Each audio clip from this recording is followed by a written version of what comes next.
खूबसूरत चुलबुली और सावली सलोनी अभिनेत्री जो कि खूबसूरत एक्ट्रेस के साथ साथ लोगों के दिलों की धड़कन भी रह चुकी हैं, जिन्होंने पहली ही फिल्म से अपनी अदाओं और सुंदरता के चर्चे अखबारों की सुर्खियों में तब्दील कर दिए थे, जो फिल्मी बैकग्राउंड से ना होने के बावजूद भी बड़े डायरेक्टर की फिल्म से लॉन्च हुई और अपनी पहली ही फिल्म से स्क्रीन पर छा गई। लेकिन क्या आप जानते हैं कि अपनी इस फिल्म में काम करने के लिए ये स्कूल बंक करके शूटिंग पर जाया करती थी? क्या आपको पता है कि अपनी पहली ही फिल्म से रातों रात स्टार बनी इस अभिनेत्री को फिल्म समीक्षकों ने हिट फिल्म की फ्लॉप हीरोइन का तमगा दे दिया था। क्या आप यकीन करेंगे कि इस हसीन अदाकारा की पर्सनल लाइफ हमेशा एक रहस्य बनकर रही। ना ही इनके माता पिता के बारे में कोई जान पाया और ना ही ये पता चला कि मीडिया से कि ये इतना घबराती क्यों है। कौन थी ये रहस्यमय अदाकारा, क्यों बेहद अजीब रही इनकी जिंदगी, आज हम जानेंगे इसी बारे में। 13 साल का करियर और 40 फिल्में। हाय अल्लाह, ये लड़का कैसा है दीवाना। ये गाना आपको याद है? इस गाने में दिखने वाली अदाकारा काजल ही है। काजल बॉलीवुड की दुनिया से ताल्लुक नहीं रखती थी। इनका बैकग्राउंड फिल्मी नहीं था, लेकिन इसके बाद भी इन्होंने यहाँ एंट्री ली और कई फिल्में की। 80 के दशक की एक हसीन अदाकारा काजल किरण, ये एक्ट्रेस जिन्हें टैलेंटेड और खूबसूरत होने के बावजूद कभी वो मुकाम हासिल नहीं हुआ जिसकी वो हकदार थी।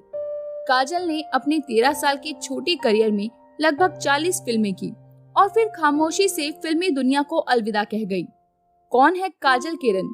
काजल किरण का जन्म 18 अक्टूबर 1958 में मुंबई में हुआ था।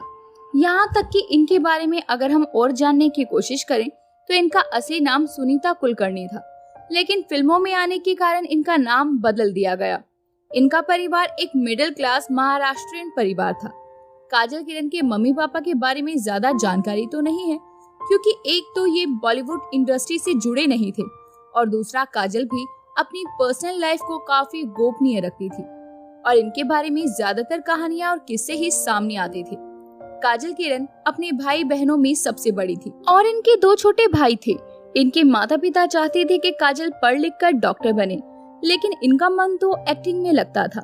बचपन से ही इन्होंने एक एक्ट्रेस बनने का सपना देखा था। पढ़ाई पूरी करने से पहले ही कुछ दोस्तों के कहने पर काजल किरण ने अपने फोटो शूट कराए और कई कास्टिंग डायरेक्टर्स को भेज दिए। कुछ दिनों तक ये सिलसिला चलता रहा। फिर उन्होंने कई स्टूडियोज के चक्कर भी लगाए और कई फिल्मों के लिए मेकर से मुलाकात भी की। तभी इनकी मुलाकात फिल्म डायरेक्टर नासिर हुसैन से हुई।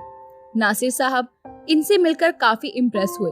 उनका स्टाइलिश अंदाज, खूबसूरत आंखें और बात करने का तरीका सब कुछ फिल्म मेकर को भा गया और उन्होंने काजल को अपनी फिल्म के लिए साइन भी कर लिया। पहली ही फिल्म से बनी स्टार। ये फिल्म थी हम किसी से कम नहीं। फिल्म में काजल के साथ ऋषि कपूर भी नजर आए थे। ये साल था 1977 का। इस फिल्म में काजल स्कूल में पढ़ाई कर रही थी। नासिर हुसैन ने रोमांटिक कॉमेडी फिल्म हम किसी से कम नहीं में काजल को मुख्य भूमिका निभाने के लिए चुना था। ये फिल्म बॉक्स ऑफिस पर एक बड़ी हिट साबित हुई थी और काजल रातों रात स्टार बन गई। इसे एक क्लासिक फिल्म का दर्जा मिला और काजल भी सबकी नजरों में आ गई। काजल को भी उम्मीद थी कि अब काजल को और भी बड़े बैनर्स की मूवीज मिलेगी, लेकिन अफसोस ऐसा हुआ नहीं। क्यों रहा फिल्में हाथ से जाने का अफसोस? दरअसल जब काजल किरण हम किसी से कम नहीं की शूटिंग कर रही थी, तब निर्देशक नासिर हुसैन ने फिल्म रिलीज होने तक कोई और फिल्म साइन नहीं करने के लिए उनसे कहा था। इस कारण अन्य फिल्म मेकर्स ने उनसे दूसरी फिल्मों के लिए संपर्क ही नहीं किया, क्योंकि उन्हें मालूम था किरण और हुसैन के बीच एक 3 साल का कॉन्ट्रैक्ट हुआ है, तो फिलहाल वो किसी और के लिए काम तो कर नहीं सकेंगी। इस तरह काजल के हाथ से बालिका वधू और अखियों के झरोके से जैसी फिल्में निकल गई, जिसका इन्हें बहुत अफसोस हुआ। जब फिल्म समीक्षकों ने कहा इसका मोल चुकाना पड़ेगा, काजल ने 1980 में अगली फिल्म साइन की, मांग भरो सजना। इस फिल्म ने काजल को मुख्य भूमिका गीता सिन्हा के रूप में अभिनय करने का मौका दिया, जो कि जितेंद्र की नायिका थी। इस फिल्म में रेखा और मौसमी चटर्जी भी नजर आई थी। काजल की ये फिल्म भी कमर्शियल सफल रही और ये साल की 8वीं सबसे ज्यादा कमाई करने वाली फिल्म बनी।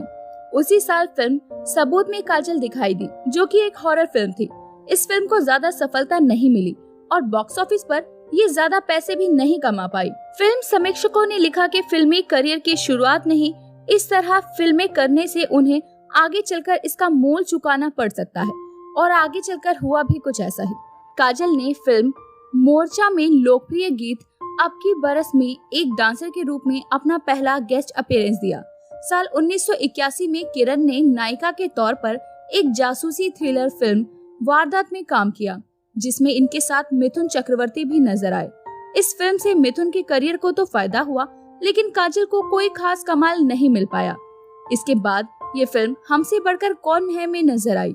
ये फिल्म बॉक्स ऑफिस पर हिट रही, लेकिन कई स्टार होने के बाद भी इस फिल्म ने भी कुछ ज्यादा मदद इनके करियर में नहीं की। किरण ने बाद में साल 1983 में बॉलीवुड एक्शन फिल्म हमसे है जमाना में अमजद खान की नायिका चुटकी के रूप में अभिनय किया, लेकिन दर्शकों के साथ साथ फिल्म एक्सपर्ट्स ने भी इसे नकार दिया। इससे भी काजल को कोई फायदा नहीं हुआ, बल्कि और नुकसान हुआ। साउथ फिल्मों में भी किया लगातार काम। फिल्में फ्लॉप होने और लगातार करियर ग्राफ नीचे गिरता जा रहा था। तभी इन्होंने दूसरी भाषाओं की फिल्मों में काम करने का फैसला लिया। इन्होंने कन्नड़ और मलयालम फिल्म की, जो कि सुपरहिट साबित हुई, लेकिन इससे बॉलीवुड में इन्हें कोई फायदा नहीं हो रहा था। लगातार फ्लॉप होती फिल्मों के बाद इन्होंने 1990 में अपने करियर से संन्यास ले लिया।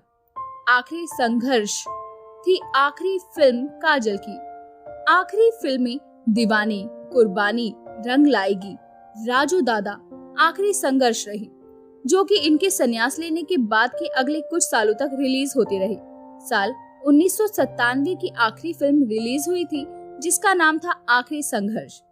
इसे इत्तेफाक कहे या किस्मत का खेल कि काजल किरण का पूरा करियर संघर्ष करता रहा और आखिरी संघर्ष इनकी आखिरी फिल्म ही साबित हुई।